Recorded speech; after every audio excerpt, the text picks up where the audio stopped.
We have a very interesting subject this morning, and of course, it'll probably be interesting and unsolved when we finish, because it deals with one of the most curious and neglected areas of human research, and that is the magnetic fields, not only of man, but of the universe and of the smallest atom. The beginning of the study of magnetism can be traced back to Egypt, and the staffs and wands of the ancient priests were instruments of magnetic conjuring. Also, we find the Greeks used it, and among the Greeks and early Egyptians, we have the first understanding of the nature of magnetism. It was used principally in healing. It was well known to Pythagoras, who gave us considerable information on the subject, which was promptly forgotten by everybody else. Then we have little knowledge of it, except through the Arabs. The Chinese were aware of it because of the discovery of the mariner's compass. But for the most part, it was neglected until the 17th century, when it became involved in the story of Rosicrucianism. The alchemists, the Rosicrucians, and the Hermetists all were unfolding phases of magnetic theory. The first, probably in more modern times, to use it for healing purposes was Paracelsus of Hohenheim. It was also used strongly by the Rosicrucians and written about in considerable detail by Robert Flood, who was one of the great Rosicrucian apologists. It was also very well known to Athanasius Kircher, the great Jesuit scholar, but for the most part it was ignored. Then we come down a little later and we come upon a curious instrument, Mesmer's magnetic tub. This was a kind of tank in which many people put their feet at the same time, held hands, and created a battery out of the water in the tank. It was studied carefully by Cagliostro. It is also known that it interested Saint Germain profoundly, but it annoyed Benjamin Franklin all to pieces. He was never able to like the idea at all.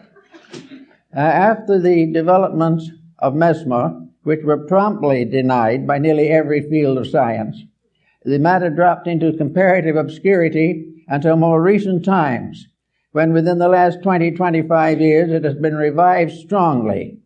And it's this revival we want to talk about a little this morning, because it is one of the most interesting phases of our study of life. It is interesting that we should use magnetism so continuously and yet never really understand what it is. The old folks of the Greek and Egyptian period represented the human being as contained within a kind of bubble. This bubble was referred to also by the physician and who did the human atmosphere studies, Dr. Kilner of the University of Liverpool. Incidentally, the magnetic theory is based upon a very simple fact, namely that what we call empty air is not empty at all. It is the most profoundly used all the elements that we know anything about. We all live within air and have our being, and we know that if air fails, we die. But what we do not realize is that air is not just some oxygen or helium or something of this nature. Air is something in itself. It is a substance of itself. It is a substance so real and so important that it's almost impossible to estimate it. It is a tremendous field of magnetic energy. The atmosphere carries the magnetism of the sun. Ptolemy of Alexandria was one of the first to recognize the manifestations or emanations of solar light as containing an energy in addition to merely a luminous factor. The study of the magnetic powers of the sun will be more or less clearly understood by the study of the seasons. Winter, summer, spring, and these things have all to do with a magnetic factor in the air. And we think of it only as in trying to explain it as a physical astronomical phenomena, since there's the rotation and revolutions of the sun and planets. But each of these planets is a field of magnetic energy. And this energy comes to us through what we call air. Now, what is air, actually? Well, we have scientific definitions of it, but there's something more to it than that. Air is something in itself. It is a substance. It is not only a condition of climate or of weather. It is a basic factor in the contributions which make up existence. One thing we have learned from television is that air transmits. We know, for instance, that we can have all kinds of programs on the air at the same time. And they can come from all directions. And they can overlap and interlap. But each one will remain separately identified as though it was moving in a channel or a circuit of its own. And all these scrambling films, some of which are scrambled inside as well as outside, are working on one atmosphere, and that atmosphere is keeping each one of them in a perfect orbit of its own. You can have a dozen programs, if you turn them on, turn them off, but none of those programs is going through the air in the form we see it. We see the murder committed on the screen, and we see it broadcast into a theater somewhere or into a home. But it isn't the murder that's going into the home. The murder has not been visible when it went through the air. Something went through was vibration. And this vibration in the magnetic field can be divided into an infinite complexity of separate emanations. In other words, if we had 1,000 different channels, they could be differentiated in the magnetic field so that each one would be broadcast correctly and properly for whatever it is. Thus, we realize there's something out there besides air, something besides helium and oxygen, something besides the ordinary factors we take into consideration scientifically. We are in the presence of a mysterious agent, an agent that is part of everything that we are. Now, studying magnetism as it comes into the human body, we've discovered along with Kilda that each human body is surrounded by an etheric or energy field. This energy field is sometimes referred to as an aura, but it is not the true aura that we think of in metaphysics. This magnetic field is an area of energy. This area of energy forms an egg-like atmospheric sheath around the physical body, usually extending 3 to 5 feet from it in each direction. This energy field is the basis of virtue, because this energy field depends for its reality, its serviceability, and its protecting power to mood, emotion, thought, and the attitudes of the person around which this magnetic field is gathered. In other words, the individual, if they are normal, if mentally, emotionally, and physically they are keeping the rules, this magnetic field forms a tremendous protection. It is normal, it is healthy, it is constantly able to handle infections and all kinds of difficulties. It will help to heal wounds. It will help to recover the use of functions and organs. And if we are deprived of some part of the body, it will try to compensate for us. As long as the individual takes proper care of his magnetic field, it will serve him. Now, this is a phase of morality that is generally overlooked. It is assumed that these magnetic fields are something you don't pay much attention to. They're there, maybe they'll help a little. But the truth of the matter is that practically the whole survival of the individual depends upon maintaining the integrity of this flow of energy into the magnetic field. This energy comes from the sun. It comes through a mysterious energy tube in the magnetic field. It enters the individual through the crown of the head. It disseminates through the entire body, and it's excreted back again through the lower centers of the body and is recleansed by the solar energy. This is a kind of a little private tank or capsule of life that we are all carrying about with us all the time. Now, the problem of morality in this is very definite. The moment we break rules, we damage that magnetic flow. We have got to keep the laws of nature, and these in turn are the laws of God, or the magnetic field fails. It can fail because of physical intemperances, which reduce its integrity and reduce its power. It can be wasted in riotous living, which is a common cause these days. It can be variously destroyed by moods, by attitudes, by fears, by complexes. It can be destroyed or damaged by alcohol, drugs, narcotics, all kinds of things. But if this field is damaged, it immediately reacts into health. It damages the individual's vitality.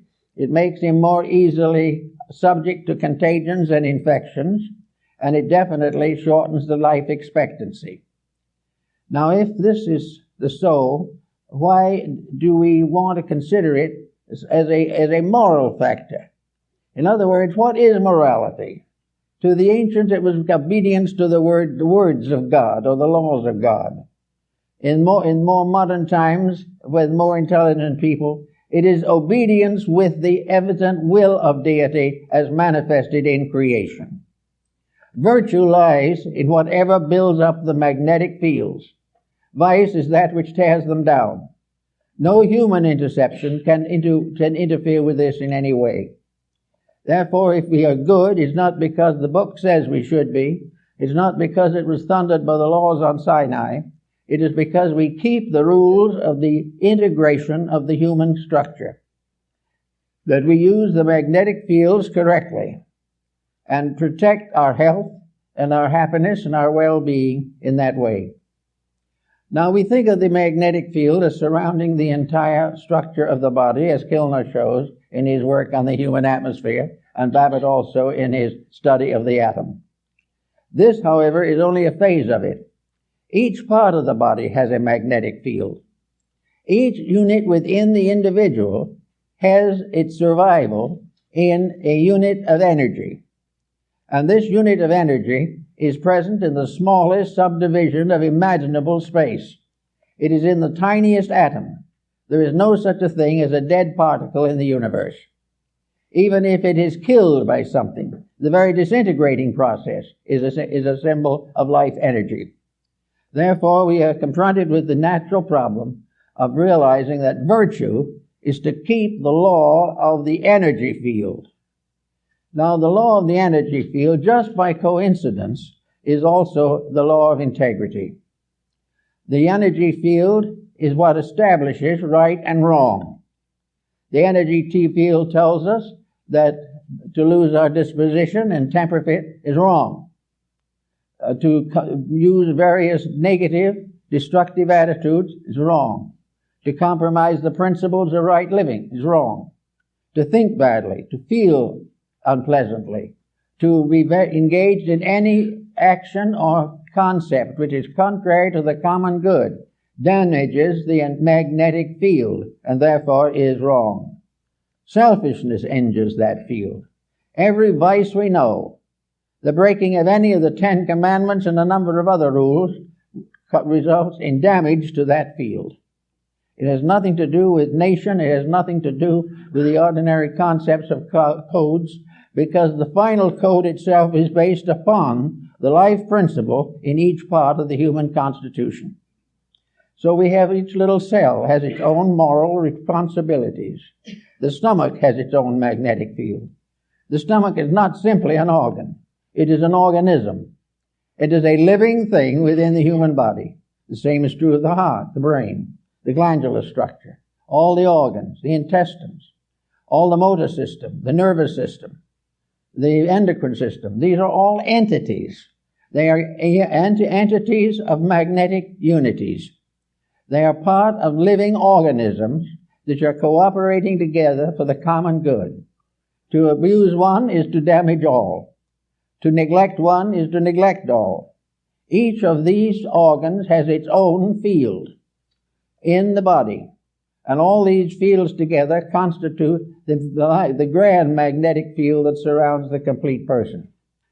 Now we go inside of this for a moment to see what we're dealing with. So we go back to Pythagoras, who was very timely in that. He tells us that in Egypt there was a temple in which therapy was the result of this contemplation of symmetrical geometric solids. In other words, the images of therapy were mathematical cubes, octagons, and various forms, dodecahedrons, each one placed upon a kind of altar or pedestal for the contemplation of the sufferer. All were symmetric geometric solids, perfect and complete in structure.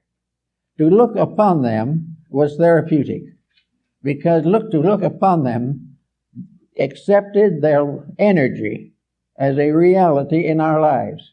Now, these stone solids apparently were not alive. They only gave the impression of value, but actually they were alive. Every form in nature, natural or artificial, has a magnetic field.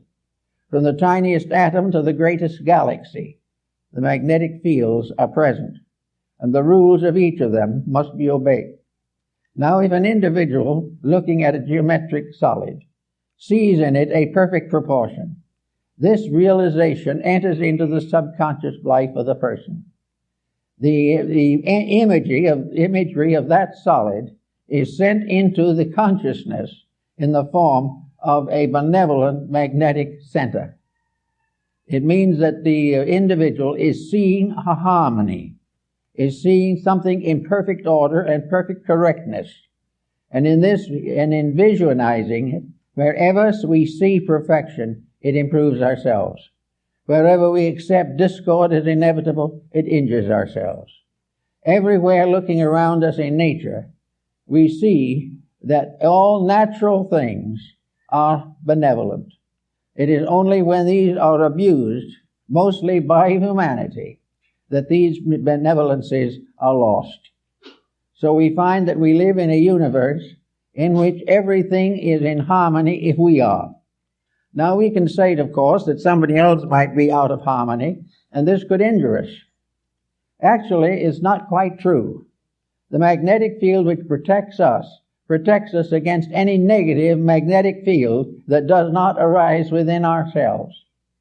We are not contaminated by other people, unless by our very conscious weakness or our intellectual weakness or our emotional weakness, we surrender our integrity to the attitudes of other people. If we commit misdemeanors of one kind or another, we are responsible by the effect of these mistakes on our own magnetic field. Now, the magnetic field not only covers this type of thing, but it covers elimination. The intestinal walls, all of this type of thing is damaged, as we know, by hysteria, by various moods. The individual becomes ill because of a bad disposition. Now, we consider this to be just symbol of something that happens that way, but it is not. The individual who is sickened by dispositional fault is sickened because he has damaged the magnetic field of some essential part of his own nature. If he has damaged the magnetic field of his digestive system, he will have dyspepsia. And if the dyspepsia lasts long enough and the magnetic field is sickened long enough, then long enduring chronic ailments can set in. No individual actually is infected entirely from himself, but never completely without himself. All of these unities of facts must be in harmony. Now, in the Rosicrucian philosophy, we had alchemy, the transmutation of various phases of life. Alchemy was a transformation and a transmutation of energies, and these energies are essentially the same ones that we have in magnetism.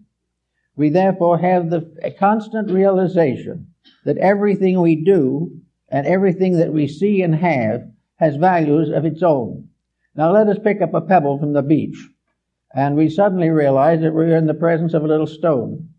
Today there is quite an interest in little stones, all kinds of stones. We are interested in the crystals that form in rocks and all these types of things. But crystals are formed by magnetism. They are formed by a rate of vibration peculiar to a certain element. And that particular rate of vibration can evolve through the mineral, plant, vegetable, and animal. It is always present. There is a magnetic core on each kingdom, and each kingdom unfolds within this magnetic field. And within each of the composite fields, individual members of the fields, with various degrees of growth, are variously individually conditioned. Everywhere, this process of keeping faith with integrity becomes the natural secret of security, survival, and world peace. Now, we can say that it would be very unlikely that, we'll say, a potato could have a magnetic field of its own, but it does. In fact, every cell within the potato has a magnetic field of its own. Therefore, we come into the problem of nutrition.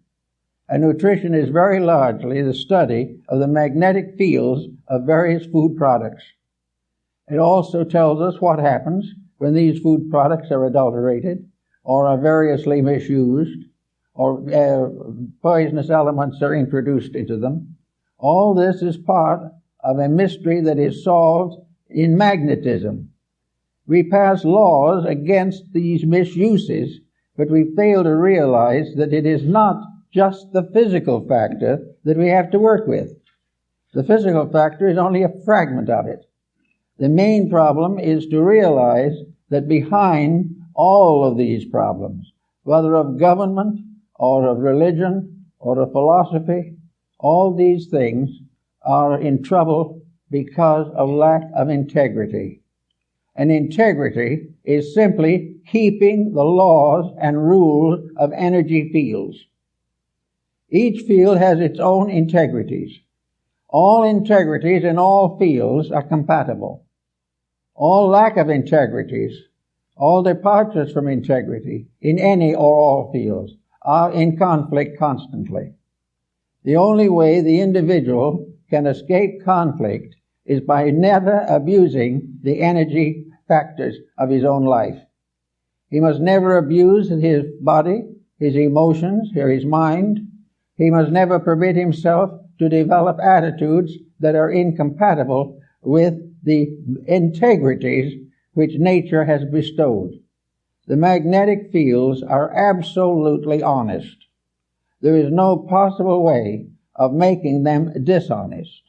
The only thing we can do with them is to destroy or limit the manifestation of their integrity. If we break the rule, we lose the benefit of that particular energy. When we lose that benefit, we then say that evil has come to us. But it is not an evil thing that has come to us. It is the failure of a good thing to be developed and purified and intensified. Now, the elementary fields, the magnetic fields, are also in a state of constant evolution. They're in evolution in the life of the person. The individual may be born on a certain level of magnetic integrity. If he becomes a better person, he strengthens these values in himself, because actually it is all a matter of gradually strengthening the perfection of an energy resource. Now, no one is going to perfect it in one life or 100 lives maybe, but it's going to grow. And the more integrity grows, the more rapidly the individual becomes harmoniously adjusted to the principle of life to which he belongs. In our world at the present time, we are in a sad state in which practically everyone has broken every conceivable rule.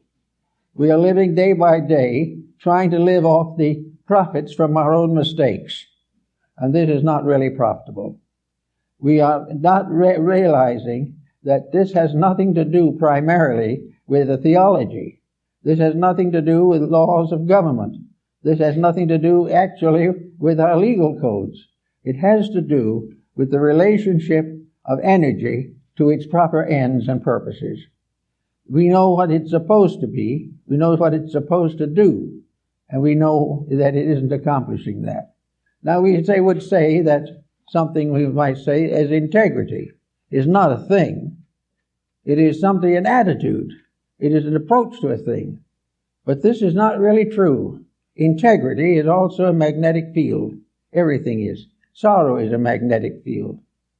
Ocean water is a magnetic field. Everything that has an existence has a magnetic field. It may have one that is not even visible. And the whole of our atmosphere, the whole of the world in which we live, is one mass of magnetic interplays. But as long as these are kept honest, they are all compatible. And a universe in which there was no dishonesty would be free from every infirmity. But it's not possible as yet to achieve to this. But we can achieve to varying degrees of it, and we can exceed and excel the amount we are born with if we decide to stay with it for the duration of our lives.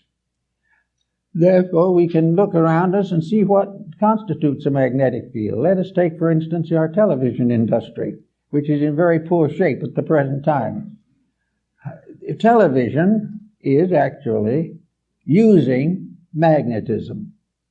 It is part of a world of electronics which we consider now to be simply a physical thing. So we say to ourselves, we have all these stations, a great many of them, and they are all broadcasting on various wavelengths. Among others, we have a special station for the police department. We have a special station for the fire department.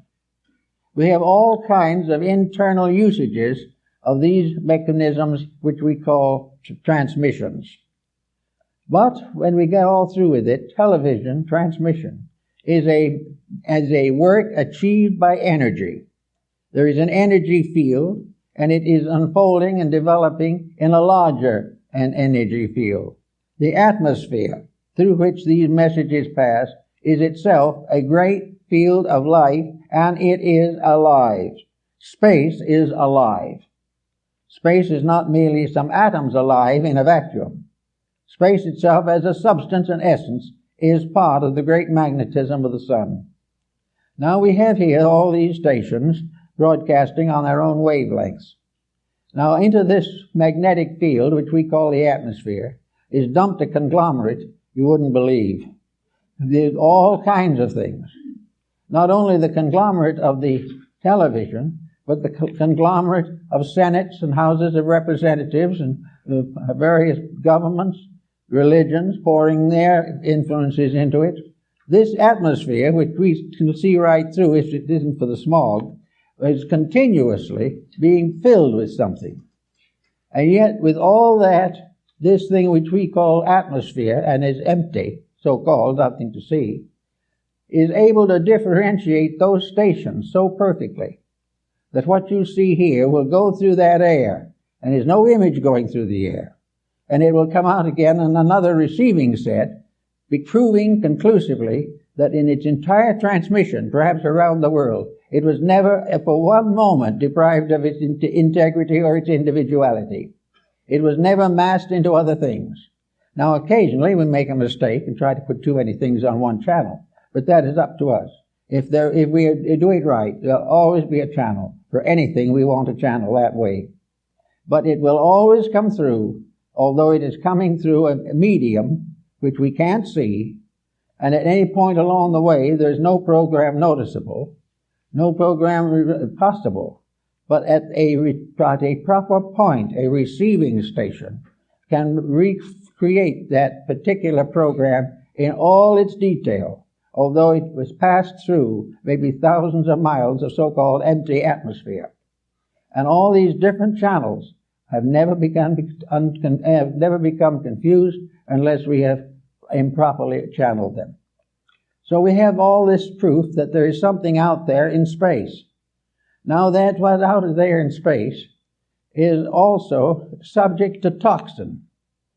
We can say that some broadcasts are toxic. We can say that anything that goes through that space, which by vibratory rate is not good, is damaging not only itself, but its recipients, and is also poisoning the channel. As long as we have corrupt patterns, as long as aggressive commercialism, as long as corruption is indulged in over the airways, we will have magnetic sickness in the air. We will have it in the air, and it will permeate our homes, our families, our governments, and our nations. We will sicken that level through which that particular energy flows, so that the energies that we use for communication have their own sicknesses. They have their own vibratory rates. And the problem is the corruption of a communication media does not mean that the individual will have a complete collapse of his system. It will mean only that that part of his system which is turned into that community medium will be damaged. He can go right on, go to church, and build up that one. But in the meantime, however, the television is tearing down another energy field. Now, as you tear down these energy fields, which most people don't even know exist or believe in, you are also opening yourself to all kinds of sickness and also all kinds of moral energy decay. You are opening yourself to the corruptions of the life principles which are necessary to maintain you. The moment you damage a level of integrity in your own magnetism, that level of integrity becomes sick. The moment that becomes sick, part of the defense against exterior problems is reduced. The only way in which the individual can be really dominated by anything except himself is when he sells out his own energy and becomes negative to other things. He has to relinquish his own integrity before he can be damaged by outside forces. There isn't enough evil in all the world to destroy the integrity of one person. He must destroy it himself, or compromise it, or relax it, or be talked into something. But it has to be his own action. Therefore, the damages are, in a sense, not only moral, but are absolutely just in their actual integrities. And this is the way in which, apparently, as the Chinese noted, the universe creates the concept of right and wrong. This right and wrong is simply a matter of what builds up and what tears down the essential energies upon which life depends. So we have this problem in every field of life. We have it in the narcotics problem. We have it in a large part of commercialism. We have it wherever there is an attitude of putting profit in advance or over integrity. Wherever the individual makes this compromise, he immediately becomes a part of this particular problem. Now we'll take another phase of it. The person is looking with his eyes at something that he sees. He can be reading a book. He can be watching a television. He can be outside watching a horse race. He can be outside watching a golf ball. Whatever he is doing, his eyes are receiving energy. The energy, the magnetism, which carries the image from the outside to his own inner optical centers, is like the same thing in the case of television. The golf ball definitely does not go in from the golf field into his eye. What goes into his eye is no golf ball, but it is a potential which will immediately be reactivated into the appearance of a golf ball. He will see it because it was changed into an energy formula, received into himself, and then reinterpreted again as what he has seen. And he will have no knowledge of anything except what he saw. Now this is becoming more and more obvious to us as we go further into the study of computers. This is all part of the process of things being changed from what they appear to be to the energy equivalents of themselves, and then restored to their forms in order to be perceptible to our various faculty perceptions. Therefore, again, everything becomes a matter of keeping the energy fields clean. And the only way they can be kept clean is by using them properly. Now, two people watching a golf game may see the same game. One is interested merely in the fact that it is a recreation. The other person may be very competitive determined to win at all cost, and perfectly willing to cheat a little if it can win quicker. In the first place, the energy is perfectly okay. The vibrations are normal. But in the second, ulterior motives have entered into the playing of the game.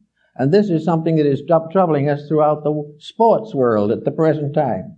Practically every sport has been commercialized. And by commercialization, we simply mean that it is no longer a sport, but a means of profit to some and loss to others. The moment this happens, the magnetic field is tainted. And from that time on, everyone who takes on the negative attitude damages himself. Now, 99 people may take it on and damage themselves, but 100th person who does not take it on does not damage themselves, simply because the others do. The idea that damage is contagious, or actually infectious, is only true if the individual who is the recipient is basically inconsistent with integrity themselves. There is no reason why anyone should recognize the fact that another person is capable of contributing to their delinquency. For it is said definitely that many may fall upon the right hand and many upon the left hand, but the just person shall not be moved. We are all, therefore, wrong when we say that civilization is destroying us. That is not true. What is destroying us is our acceptance into our own inner life of the shortcomings and mistakes that we associate with civilization. We get into a political tangle, and we start hating people, and we start guerrilla warfares. And guerrilla warfare is simply another negative use of energy. All of the energy of life has to be used properly. The moment it is abused, it becomes dangerous. So we go on a little further into something else, the arts. Every picture that we see has a magnetic field. The fact that it apparently is a work of art on canvas or carved in wood and stone does not affect the fact that any form, every form that is integrated is alive. And every form that is alive because of factors brought together in a certain specific pattern. In the case of a painting, it is the life in a canvas, the life in a frame, the life in each twisted tube, and then in the life of the artist. Everything, and the object of the picture, everything is made up of living elements. This idea that everything is dead, that can't run around, is a mistake. Everything is alive that can be seen. A chair is alive because it has a magnetic field. And this magnetic field changes with every chair. And yet there is always this problem of what is right and what is wrong. A good chair will always have a good magnetic field. A chair which we destroy by misuse will be destroyed, and we will suffer in our magnetic field for this act of destruction. Everyone is responsible for the destruction of the mistake that he causes. And in every case, the object of that mistake is either nullified or broken down or discredited in some way. So we go on, we take a little look around and we see pictures. Well, we see the Venus de Milo, the armless wonder, and we wonder if it has any magnetic field. It certainly has. It has magnetic field, and we can revive that field in ourselves every time we think of it.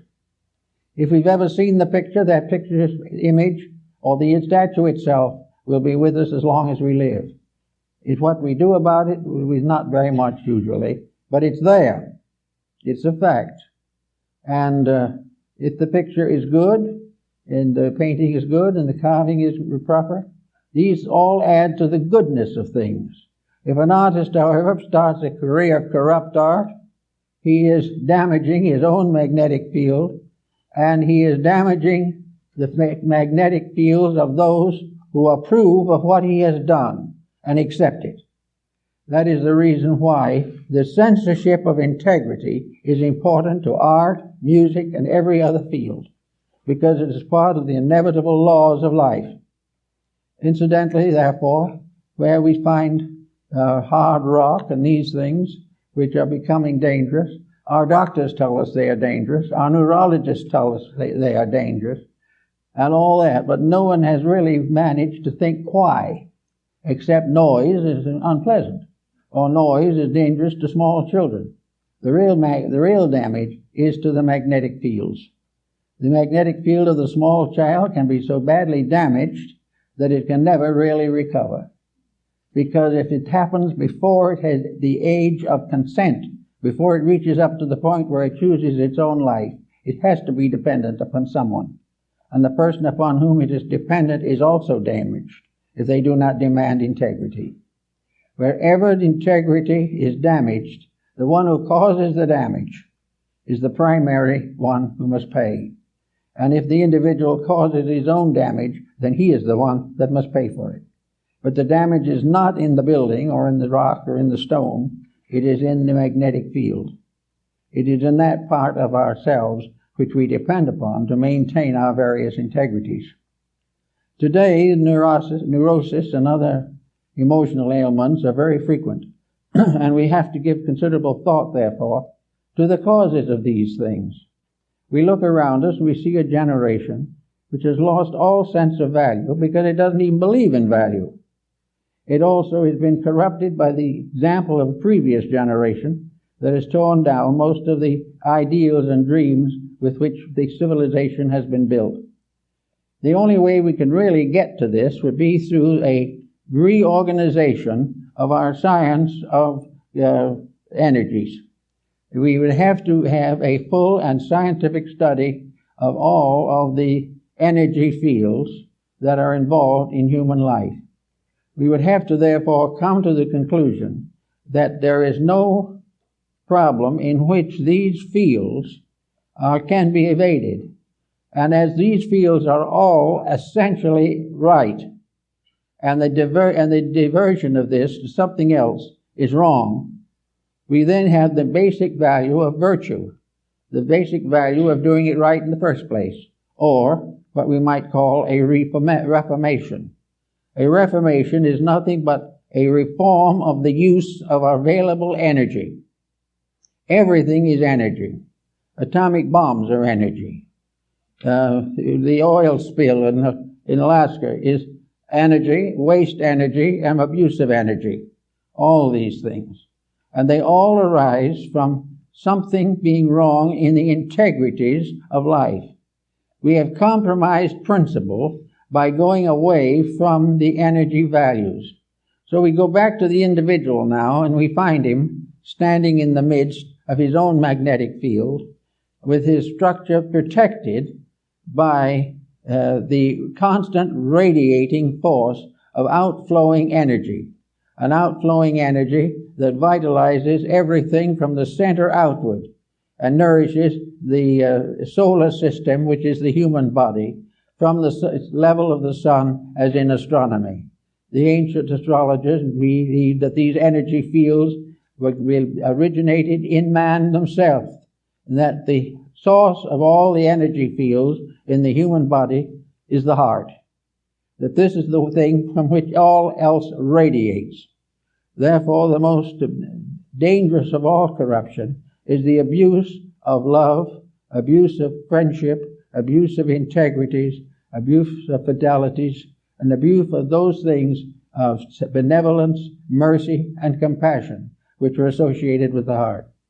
As those energies remain firm, the heart radiating out to the circumference of the magnetic field of the body is completely protective. It will be practically impossible for anything to damage it in the area where it is functioning properly. There may be other functions which is not yet perfected, but if the individual is basically honorable, he will be able to perfect these without too much trouble. Actually, however, if these energies are wrong, if the individual begins to hate somebody, or an individual breaks a friendship from selfishness, or an individual breaks his friendship for advantage or gain, for physical or economic gain, immediately this defense is down. The individual who cheats has lowered his defenses against being cheated in his own turn. Everything, if he does an evil, he opens a way for an evil to be done to him. because he has destroyed the magnetic defenses. Now, you can't say where those defenses are or what exactly you understand them, but they are invisible, but they are very real. They are real, and they represent an actual flow of energy. Now, in the Middle Ages, we had magic come into this too, and we realized something that is seemingly coming back to us today, namely that inanimate objects have magnetic fields. Therefore, stones, trees, everything we can think of is subject to magnetic existence. And these magnetic existences are radiant. They convey meaning and value in all directions. Therefore, we know why Paracelsus made such a point of certain talismans and things of that nature, because he believes that they had to do with the magnetic field.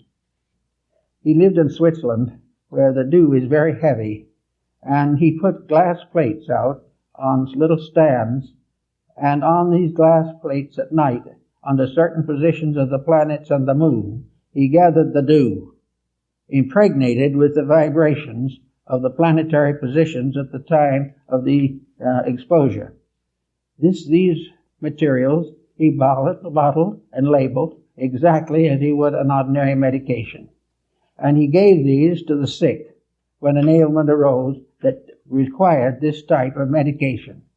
He therefore developed something that was almost the same as a very high degree of homeopathy, where natural remedies derived directly from nature without conditioning of any kind were suitable to correct certain difficulties which might arise from the depletion of natural resources.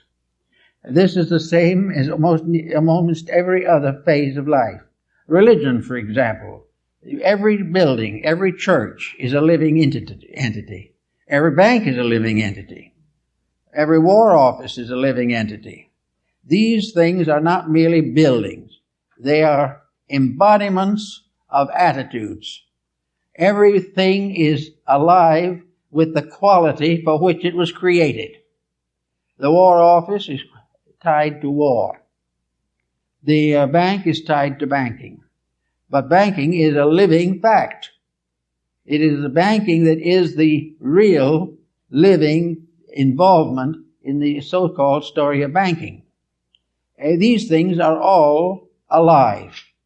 And each one of these, as it comes into life, is born with a certain responsibility. We will say that a young person born into a family is born to help to maintain that family, but protect it, serve it, and serve with it for the completion and perfection of the community. The same is true of a bank. A bank is part of an organization, part of an entity, part of something created for a purpose. Now, if the bank fulfills this purpose honorably, it is then healthy. If, on the other hand, it decides to make an unreasonable profit, if it decides to sacrifice its integrity for advancement of its own institutional existence, there is trouble. The bank will ultimately go broke. The stock exchange, when it was created to help farmers and merchants to share their goods and make proper and reasonable investments, they all sat together under a tree in the south end of New York. If this institution had remained a benevolent organization for service, it would be still probably very practical and very useful. But instead of being that, it has now become a structure of misuses and abuses. And the result is it is gradually destroying itself. Now, entities. A republic is an entity. It is a magnetic field. An autocracy is a field. A monarchy is a field. A communistic institution is a field. Every one of these organizations use energy. They use it in 1,000 different ways. Political speeches, harangues on the street corners, battles in the alleys and back roads. Everything is involved. And every one of these energy fields that becomes corrupted in any form or in any way is doomed to disaster. Therefore, our code of honor is not based upon the Mosaic Code alone, although that is a very good one. It is actually based upon use and abuse. There is no possibility of an abuse succeeding. It will seem to succeed for a little while. It will succeed in the same way that an abuse of the body will apparently provide the individual with an opportunity to make very serious mistakes. But in the end, the energy fields pay the bill. Every misuse of life responsibility, use of basic materials, the abuse of forests, the abuse of water, the corruption of air, all these things are paid for in magnetic defects. And we are beginning to recognize them now. We are wondering why some of these strange things happen that have been happening in the last few years. Nuclear fission is a great tragedy, not because it simply offends the peace-loving human being, but because it is a misuse, a violent corruption of energy. It is the use of a divine power to injure other people. Therefore, that which lives by the sword must perish by the sword. So our whole morality is a matter of life energies. It is a matter of gradually bringing all our intemperances into patterns of usefulness and creativeness and constructiveness. It is the gradual victory of friendship over animosity. It takes the stranger out of existence and puts the friend in its place. Everything is part of working towards an harmonious balance of the natural resources of the solar power. Everything can be used to advance the common good, but everything that is used to destroy will be destroyed by its own destructiveness within itself. Now, another phase of that is now coming into focus very strongly in the problem of general reformation in human relationships. We have today a problem of marriage, divorce, adoption of children, all these different moral issues. Now we're going to have to finally settle down, and every person will have to decide whether he is going to fulfill his own purposes or whether he is going to obey the laws of nature. If he obeys the laws of nature and understands them, things will be solved. If he keeps on doing as he pleases with no consideration for values or for the rights and purposes of nature, he will be in trouble. Everywhere it is energy that must be properly used. Now we have now considerable emphasis upon the creation of new energy symbols, and this is more or less an interesting phase of our problem. The ancients used all kinds of symbolic designs to indicate energy. They had their pentacles and their signs and their symbols and their images, and in metaphysical thinking and philosophical thinking, there was a great emphasis upon meditation and the mantras and mudras of the esoteric doctrines. These are very important. But now comes the question. Meditation is a mood for the distribution of energy. The power of meditation has to do with the use of magnetic energy. Therefore, the problem of meditation is very simple. You say to yourself, I want to develop a higher grade or higher level of integrity. Therefore, through meditation and the dedication to the highest principles that I know, I will achieve a great improvement in character. Now, this is very good, proper. It's been followed by sadhus and hermits for ages. It has been followed by early Christian monks for nearly 2,000 years. Therefore, there's nothing wrong in meditation.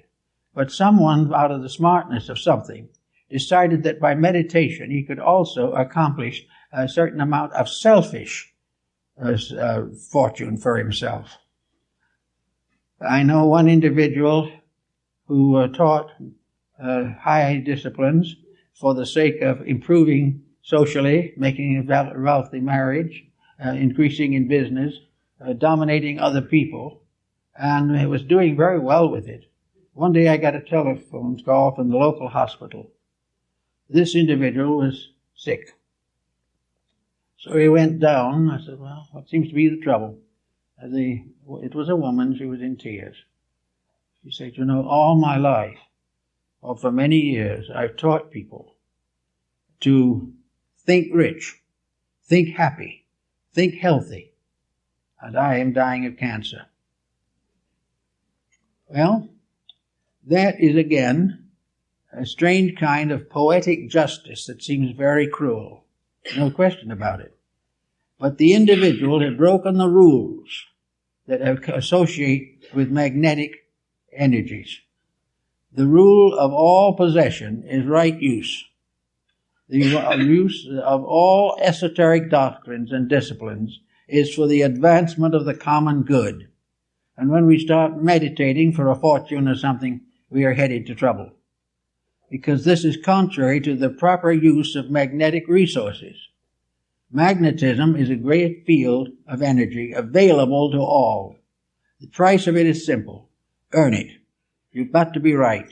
And all the energy of space is available for the right use that you can make of it.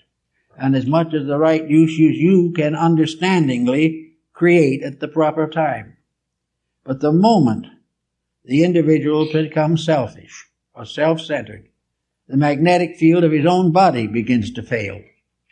Kilner pointed out that there is great difference in these matters, and other scientists have noted that where selfishness comes into a religious situation, there's always a disappointment. And where we are selfish in marriage, where we are selfish in relationships, we are destroying the defenses of our own magnetic field. Now actually, there is a certain poeticness in this injustice on these particular problems. The individual who is selfish and abuses the field loses the protection of his own life against the selfishness of others. If he loses his own protection, then the selfishness of others can move in on him. And if he tries to take something from another, he also opens the door for that person or some other person to take something from him. It is reciprocity. Energy is the most important and priceless of all ingredients. It is something that everyone needs and must have. The waste of energy, the abuse of energy, is the abuse of the magnetic fields. The moment they are abused, they fail us. And very often the failure is a kind of poetic justice. It is something that happens that we can't explain.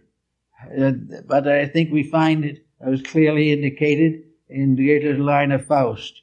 It says, how closely fate is linked to virtue, doth never to the fool occur. Had he the wise man's stone, I swear it, the stone had no philosopher. Wherever we have skill, we have knowledge, we have unusual abilities, we have been given good educations, we have been perhaps by good parents advanced in as much morality as possible, and then we go out and immediately sacrifice all that we have gained or has been helped to, how we have been helped to have on our own personal selfishness. That means no wise man's stone for us. That means that we will not be able to succeed because we have, in a treasonable manner, perverted that which was our constructive birthright. So we are here today as part of a world of selfish people. We're here today with everybody trying to get theirs before somebody else takes it away from them. We are here in the presence of governments of questionable integrity, products of questionable value, and also another general factor which we must also face.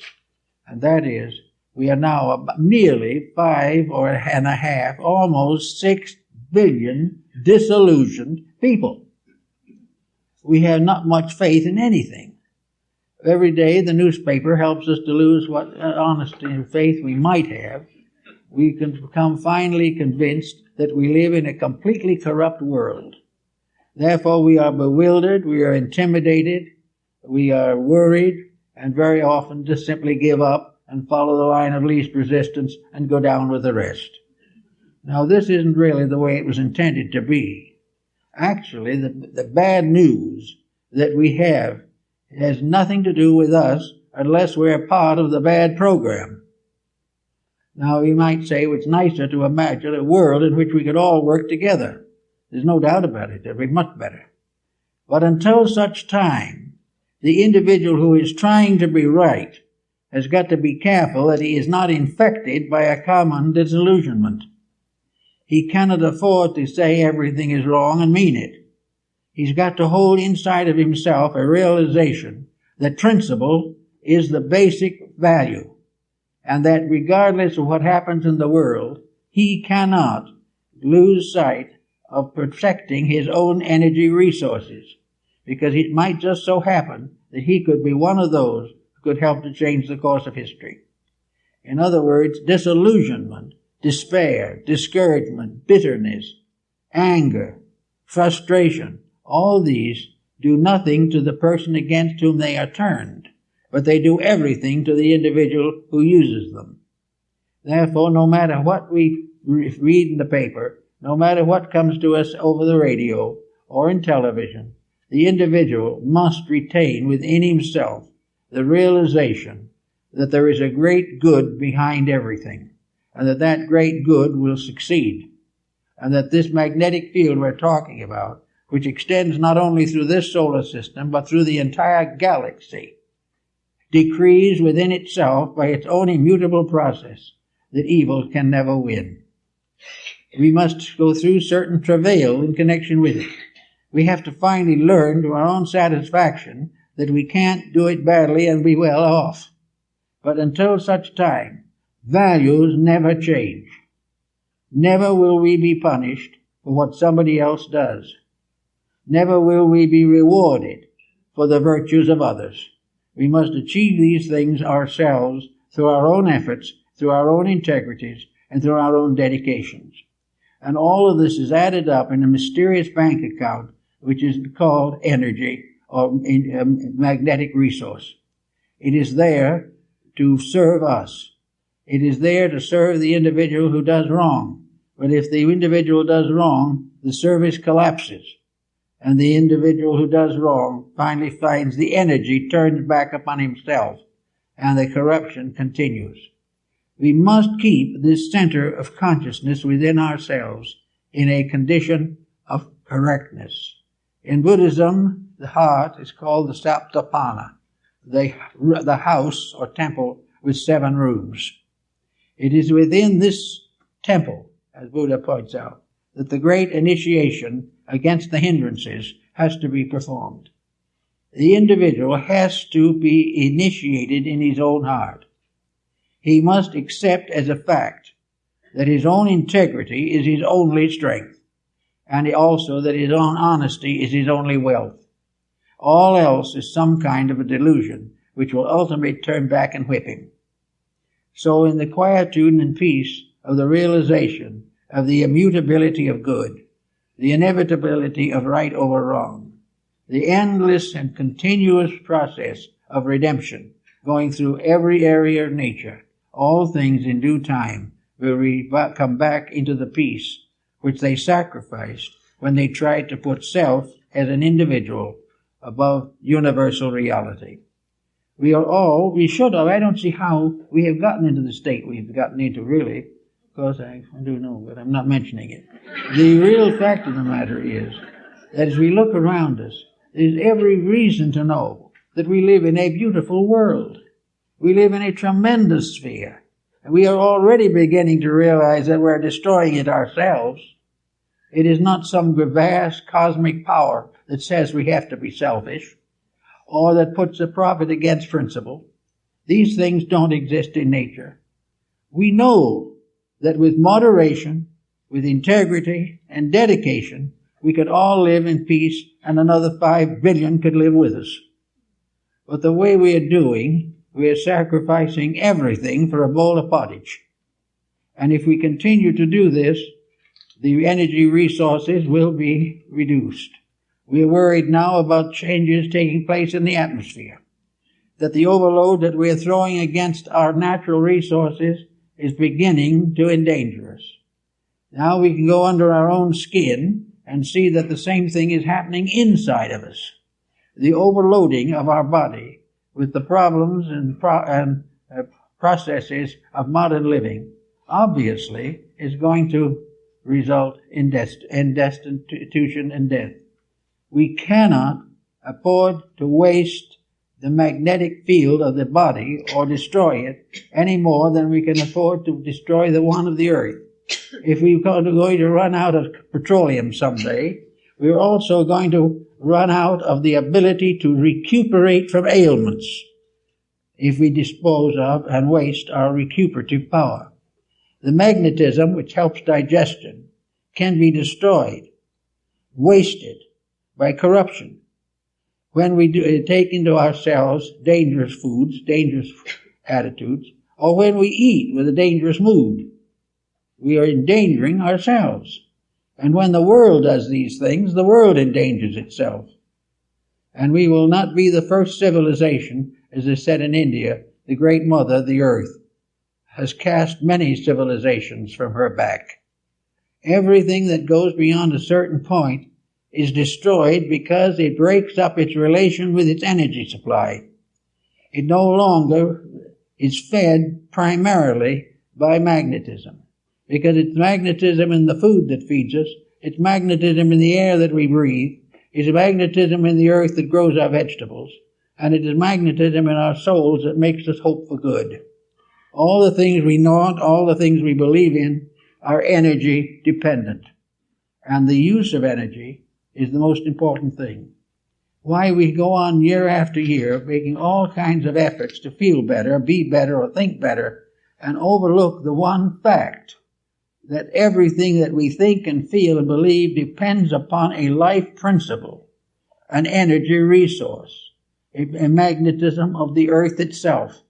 And that while this is destroyed or while this is abused, we will have the earth becoming more and more sterile. We have air no longer fit to believe. We will find the energies we have wasted lost to us forever. All these things require just one new concept, and that is that religion is basically the proper use of resource. It is to use the privileges that we have been given for the greater good of all of us. We have been made gardeners in a beautiful garden, and we've let it go to weed. We have been given a beautiful planet, and we subdivided it and sold it for profits. The original purpose was that we should become a wonderful group of human beings working together for the good of each other and the glory of the universe. We are being prepared for a bigger job than we have, but we are flunking the examination at the present moment. We are not doing what we should do. Everything that comes along is measured in profit. Everything that comes along is measured in freedom from responsibility. When energy is something that we must be responsible for, or we will waste it forever. Or as long as we can. By the time forever comes, there won't be much energy left. But all this is a lesson in the morality of values. It is a lesson in the fact that we are the keepers in a garden. We are the gardeners in the garden of Allah, as the Muslim calls it. This is a beautiful garden that has been given to us, and we're letting it go to weed. We had a beautiful world with wonderful materials, so we dig under the earth and create materials to create war, death, and destruction. We have little gardens that we could have beautiful times sitting under our own palm tree, but we are fighting to take everybody else's garden away from them. And when we finally find a small plot of land that we might be able to use, we find the real estate agents have priced it 10 times its value.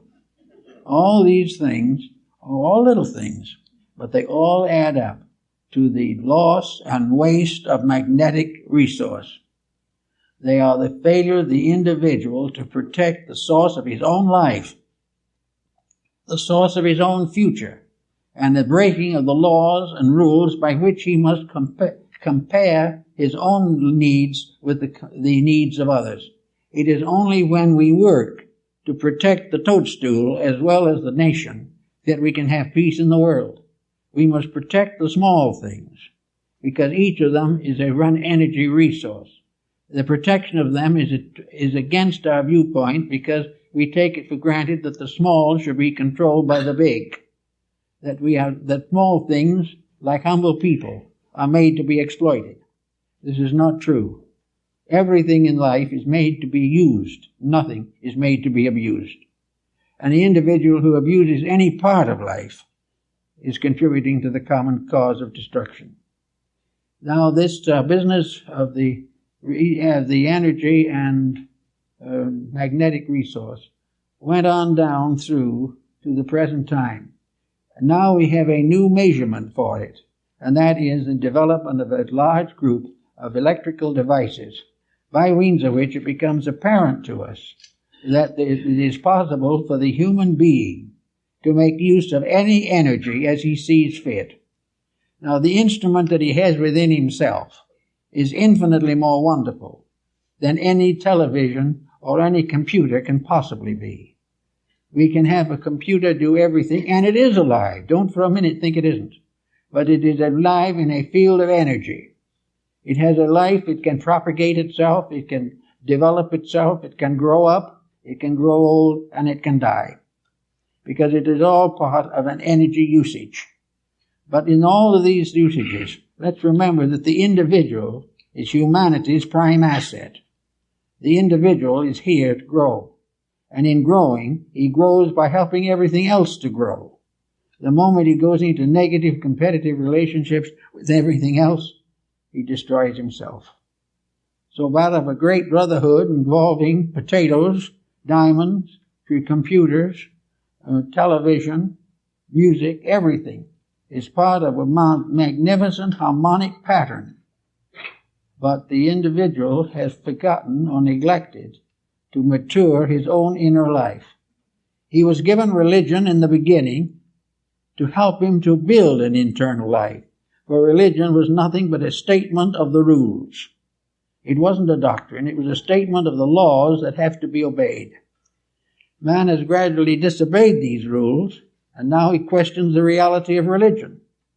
But he has never been able to prove that the religion was wrong. It was merely inconvenient.